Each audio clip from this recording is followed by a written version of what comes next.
The candles flickered in the underground chamber of Topkapi Palace as 16-year-old Princess Myrima felt her mother's trembling hands applying the ceremonial oils to her skin. It was September 1539, and outside these walls, Constantinople celebrated what they believed was a joyous royal wedding. But inside this sealed room, where no sound could escape and no witness could enter, a young girl was being prepared for something the Ottoman Empire would spend 4 centuries trying to hide from history. The scream that would tear from her throat 7 hours later would echo in the palace's secret archives, in encrypted documents that historians wouldn't uncover until 2017, in testimonies so disturbing that even the Sultan's own physicians questioned if what they witnessed could truly be called a wedding night. What you are about to discover comes from recently declassified documents found in Istanbul's restricted Ottoman archives, verified by a team of historians from Istanbul University, who spent 5 years translating coded Persian manuscripts that were deliberately scattered across different collections to prevent anyone from piecing together the complete picture. For over 400 years, the Ottoman court maintained an elaborate system to ensure that what happened to Sultan's daughters on their wedding nights remained buried under layers of ceremony, religious justification, and absolute silence. Until now, the Ottoman Empire, stretching from the gates of Vienna to the shores of Yemen, from 1299 to 1922, built its power not just on military conquest, but on a sophisticated system of political marriages that bound the empire's most dangerous military commanders to the throne through blood. But these weren't ordinary arranged marriages. They were transactions where the currency was the Sultan's daughters, and the price they paid was calculated in psychological trauma that modern psychiatrists who reviewed the historical evidence classified as systematic torture disguised as tradition. Princess Myrima Sultan was born in 1523, daughter of Suleiman the Magnificent and Hurrem Sultan, the woman who transformed the role of Sultan's wife from concubine to legitimate political power. Myrima grew up in unprecedented luxury, educated by the finest tutors, fluent in 5 languages by age 12, trained in music, poetry, mathematics, and statecraft. She was brilliant, observers noted, with a mind that grasped complex political situations faster than many of the Sultan's advisors. She designed architectural plans that would later influence mosque construction. She debated theological points with scholars who came away impressed by her understanding of Islamic jurisprudence. She was, by every measure, extraordinary. But none of this would protect her, because in the Ottoman system, a sultaness daughter served one primary function: to be given to a powerful military commander as both reward and chain. A living reminder that betraying the Sultan meant destroying his own wife's father, that any ambition to seize power would require him to kill the woman who shared his bed and bore his children. The more brilliant and beautiful the princess, the more valuable she became as this human bond, this flesh and blood guarantee of loyalty purchased through marriage. When Myrima turned 15, the selection process began. Grand Vizier Rustam Pasha, a man 30 years her senior, scarred from campaigns in Persia and Hungary, known for his administrative brilliance and his absolute ruthlessness in eliminating threats to the empire, was chosen. For him, this marriage represented the ultimate achievement. Son-in-law to Suleiman the Magnificent, positioned to potentially succeed as Grand Vizier, bound to the throne through the most intimate connection possible. For Myrima, it was the beginning of a process that would, according to documents discovered in 2017, break something fundamental in her that never fully healed. 6 months before the wedding, Myrima was moved from the main harem to a separate complex called the Gelen Saray, the bride's palace, a structure that had been built during the reign of Mehmed II specifically for this purpose. What historians discovered in the architectural plans of this building revealed its true function. The walls were 3 feet thick, designed to prevent sound from escaping. The windows faced inward to interior courtyards where no outside observer could see. The doors could only be locked from the outside, and beneath the main floor were chambers whose purpose the architectural notes described only as preparation rooms in such vague language that their function remained unclear until cross-referencing them with medical journals kept by Palissy. Physicians in these chambers, under the supervision of senior harem women called Kalfa, who had been through this process themselves, and who now administered it to the next generation. Myrima underwent what the Ottomans officially termed bride-s education, bide-s education. But what the encrypted documents revealed as psychological conditioning designed to destroy autonomous will and create perfect compliance with whatever her future husband would demand. The process began with isolation. For the first month, Myrima was allowed no contact with her mother, her siblings, or anyone from her previous life. The women who attended her were strangers, selected specifically because they had no emotional connection to her, who could administer the program without sentiment or mercy. She was awakened each morning at dawn, before light entered the courtyards, and the first 3 hours of every day were spent in what they called posture training. This wasn't simple etiquette instruction. Documents describe a system where Myrima was required to hold positions for hours without movement, positions that induced physical pain and mental submission simultaneously. Kneeling with arms extended, holding increasingly heavy objects, standing on one leg for periods that stretched until her muscles trembled and failed, maintaining elaborate bowing positions that left her dizzy and nauseated. Any failure to maintain these positions resulted in an immediate punishment: forced fasting that left her weak and disoriented, confinement in completely dark cells barely larger than her body, or public humiliation ceremonies where she was required to confess her inadequacy before the women who were training her. But the physical conditioning was only the foundation. The psychological destruction went far deeper. Myrima's vocabulary was systematically reduced. She was forbidden from speaking more than 37 approved phrases. Expressions of gratitude, submission, acceptance, and humble request. As my Lord wishes. Forgive my unworthiness. Thank you for your attention. I exist to serve. Any attempt to use other words to express thoughts or feelings outside this approved list resulted in escalating punishments that the documents describe in clinical detail that makes clear this was calculated psychological torture rather than cultural tradition. Twice each week, in what was called perspective training, Myrima was forced to serve her father as concubines, women who occupied positions below hers in the harem hierarchy. She bathed them, dressed them, combed their hair, served their meals while they ate, and she remained hungry. The purpose, made explicit in training manuals discovered in the archives, was to destroy her sense of royal identity, to teach her that even those who served her father's pleasure had authority over her, that her value came only from complete submission to male authority regardless of her birth or abilities. The most disturbing discovery in the 2017 archives was documentation of what happened in chambers, the records called Talim Odasi, training rooms. Here, under supervision of elderly women who had been specifically trained in these techniques, using anatomically detailed mannequins that had been commissioned from Venetian craftsmen who specialized in medical models, Myrima was forced to practice intimate acts that no 16-year-old should know about. Every movement was observed, corrected, recorded in coded registers written in a mixture of Ottoman, Turkish, and Persian to maintain secrecy. Fear, tears, resistance, any sign of reluctance or distress meant more sessions, longer hours, harsher corrections.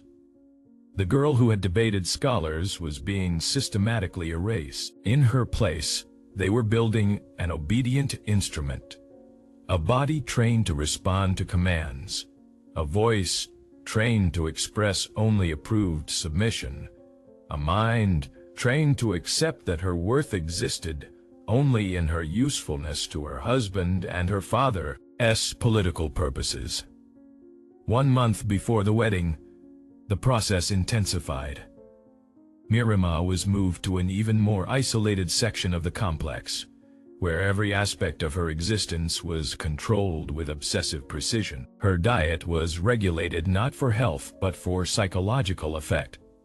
Food selected based on supposed effects on temperament and compliance: pomegranates for fertility, milk with honey for sweetness, almonds ground into paste, and other substances whose specific purposes the physicians never explicitly recorded, but whose effects modern pharmacologists analyzing the recipes believe included mild sedatives and compounds that induced states of heightened suggestibility. She bathed 3 times daily in waters infused with extracts that documents list as oils of compliance from Damascus, essence of calm from Yemen, and waters of acceptance from Persia. Chemical analysis of similar recipes from the period suggests these contained natural sedatives, including poppy derivatives, compounds from plants that modern medicine recognizes as having dissociative properties, substances that would separate mind from body,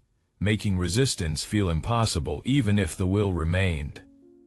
Palace physicians monitored her constantly, recording observations in medical journals that describe what they called bridal preparation symptoms. She developed tremors in her hands.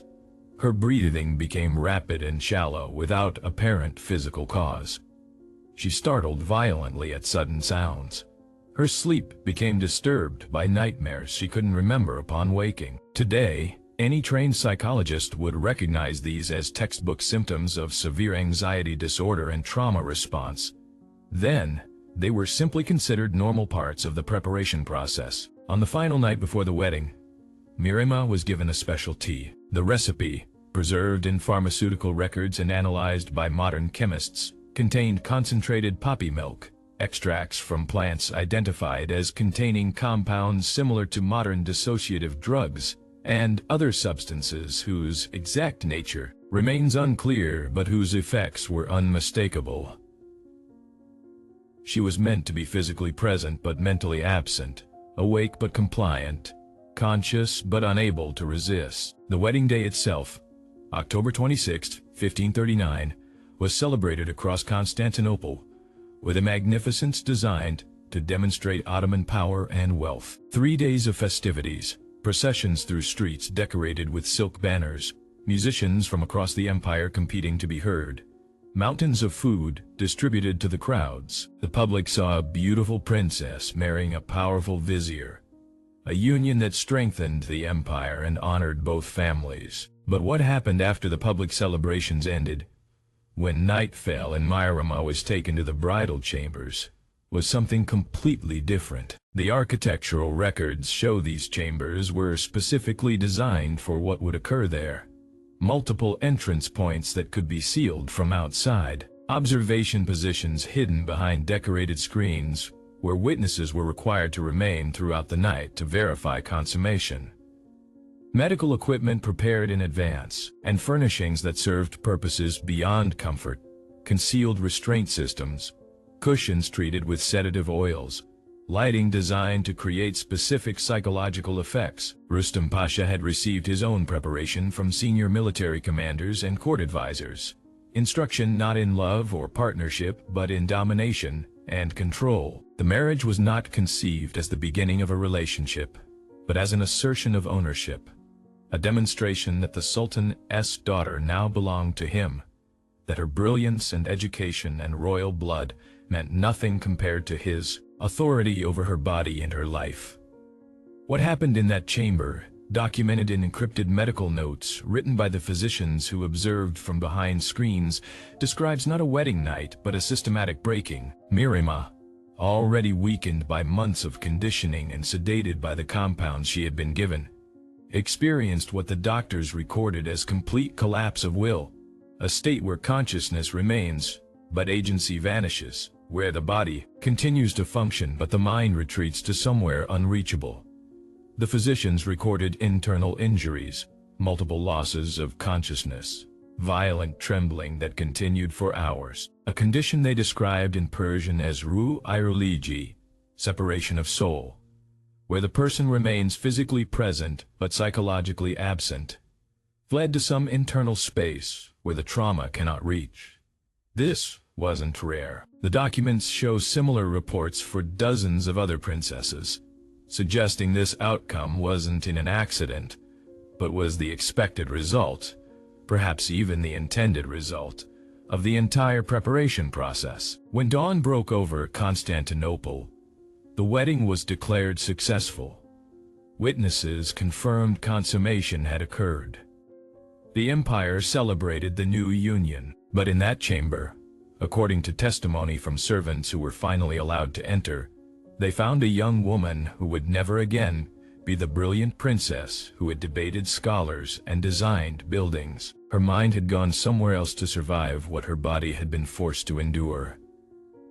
In the months and years that followed, Miriam's behavior transformed in ways that court observers documented with growing concern. She developed what they called husband fear, a terror response to Rustam Pasha's presence that caused her to shake uncontrollably and sometimes faint. She lost the ability to make even simple decisions without permission, asking approval for everything from what to eat to when to sleep. Her brilliant mind, which had grasped complex concepts with ease, now struggled to follow simple conversations. She bore Rustam Pasha children, 5 in total over the years, but witnesses described her during pregnancies and births as being present physically while seeming to be somewhere else mentally, going through the motions of motherhood without the engagement that had characterized everything she did before her marriage. The architectural brilliance she had shown, the theological debates she had written, all of it vanished as if that part of her had been surgically removed. And this wasn't unique to Miriam. The 2017 archive discoveries revealed that at least 43 Ottoman princesses between 1453 and 1700 underwent similar preparation processes and experienced similar outcomes. Medical records describe a pattern of symptoms that modern psychiatry recognizes as severe post-traumatic stress disorder, dissociative disorders, and complex trauma responses. Of these 43 documented cases, 9 attempted or completed suicide. 15 disappeared from historical records entirely after their wedding nights, with no official explanation for their absence from subsequent court documentation. The rest lived out their lives in various states of psychological damage, some functioning well enough to fulfill their public duties, others withdrawing completely into silence and isolation. What makes this even more disturbing is that the Ottoman court knew exactly what they were doing. The training manuals, the architectural designs, the medical protocols, all of it was carefully documented and refined over generations. This wasn't a cruelty arising from ignorance, but systematic psychological torture developed through trial and error, improving techniques across decades to more effectively destroy autonomous will and create perfect compliance. The justification, when it was recorded at all, framed the practice as necessary for political stability. A princess who had been broken through this process would never be able to plot against her father or support her husband in any betrayal. She was valuable to her husband for the political connection she represented, but was too damaged to be a threat to imperial power. The trauma was the point, not an unfortunate side effect, but the intended outcome that made the entire system function. Modern reactions to these discoveries have ranged from shock to denial. Some historians argue the documents are exaggerated or misinterpreted, that judgment of historical practices by modern standards is unfair. But trauma psychologists who reviewed the evidence unanimously agree. What is described in these documents constitutes deliberate psychological torture, designed to break human will, create learned helplessness, and produce severe, lasting trauma. The cultural context doesn't change the outcome. The religious justifications don't heal the damage. The political necessity doesn't erase the suffering. Understanding Mirima's story, and the stories of her sister princesses, reveals uncomfortable truths about power that echo across centuries. The Ottoman Empire built its stability partly on the calculated destruction of its own daughters, using their trauma as a tool of political control, surrounding horror with ceremonies and traditions that made it seem normal, acceptable, even sacred. What should disturb us most isn't just what happened to these young women, though that alone is terrible enough, but how thoroughly the system worked to hide their suffering. The same power that destroyed them also erased their pain from history, replacing their screams with celebrations, their trauma with triumph, their humanity with political utility. For 4 centuries this success remained hidden until patient researchers pieced together fragments of truth that the Ottoman court had scattered across archives, hoping they would never be connected. This raises urgent questions that extend beyond Ottoman history.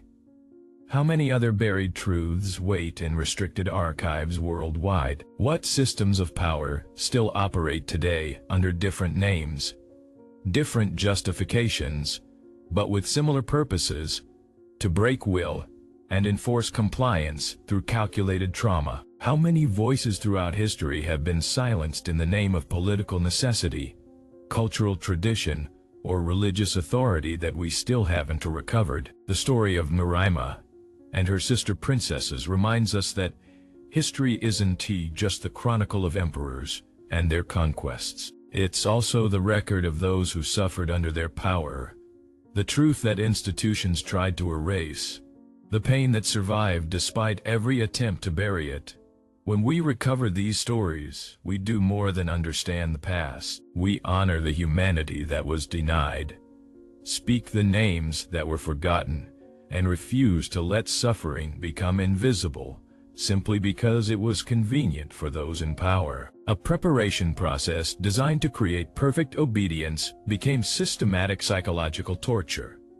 A wedding night that should have been celebrated became a source of lifelong trauma, and a brilliant young woman who had the potential to contribute great things to the world spent decades as a ghost of herself, broken by a system that valued her only for her usefulness in binding powerful men to her father's throne. If this story has shaken you, if you understand why this truth needed to be told despite 4 centuries of official silence, then do 2 things. First, subscribe to this channel because the archives of power are full of secrets that deserve to be brought into light. Second, share this video so others can learn what has been deliberately hidden. The most dangerous thing about history isn't what we done to know. It's what we've been prevented from knowing. Until next time, keep questioning what you've been told, because the truth is always darker, stranger, and more human than the official version allows.